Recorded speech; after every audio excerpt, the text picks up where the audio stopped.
ఎప్పుడు కూడా ముద్రాజలను పట్టించుకున్నటువంటి ఈటల రాజేంద్ర గారు ఒకటే చెప్తున్నాం. ఈరోజు కూడా మీరు బాగా ప్రెస్ మీట్లలో పెట్టి హల్చల్ చేస్తున్నారు. కానీ మేము మా పార్టీ తరఫున ముద్రాజలందరం కూడా సీఎం రేవంత్ అన్న వెంబడే ఉన్నాం. ఎందుకంటే ఇలాంటి వ్యాఖ్యలు సరైనవి కావు.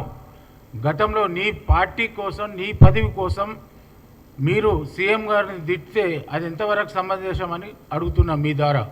నేను ఇప్పటికైనా మీరు ఒకటి రిక్వెస్ట్ చేస్తున్నాను, సమాజంలో ఉపయోగపడే పనులు కోసం ప్రయత్నం చేయండి. మీరు మీ మల్కాజ్గిరి పార్లమెంట్ గురించి సీఎం గారిని ఎన్నిసార్లు కలిసిర్రు, ఎన్ని పర్యాలు మీరు రిక్వెస్ట్ హాజరు పత్రం పెట్టిర్రు. మేము ఒకటే మిమ్మల్ని అడుగుతున్నాం, మీరు సమాజం పట్ల ఏమాత్రం అవగాహన ఉన్నా 10 మందికి ఉపయోగపడే పనులు చేయాలి తప్ప ఎవరిని కూడా. గతంలో కూడా సీఎం కాకముందు పీసీసీ ప్రెసిడెంట్ ఉన్నప్పుడు ఒక మాట అన్నాడు. నేను ఆ రోజు ఛాలెంజ్ విసిరిండ్రు రేవంత్ అన్న గారు.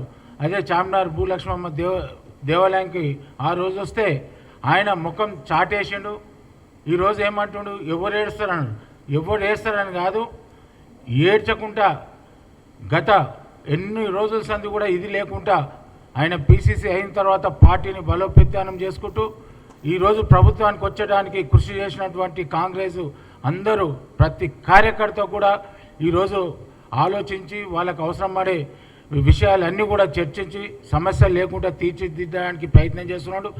నీకు బీజేపీ ప్రెసిడెంట్ కావాలంటే మీ బీజేపీ మీ నాయకులను విమర్శించు. నిన్ను ఏమని పార్టీలోకి ఆహ్వానం తీసుకెళ్ళిరో మీరు దాని మీద మాట్లాడుకోండి. కానీ మా కాంగ్రెస్ పార్టీ మీద ఇంకోసారి వాకాసు చీకాకులు చేస్తే సహించేది లేదని తెలియపరుచుకుంటూ ఈ అవకాశం ఇచ్చిన అందరికీ కూడా ధన్యవాదాలు. జై కాంగ్రెస్, జై జై కాంగ్రెస్.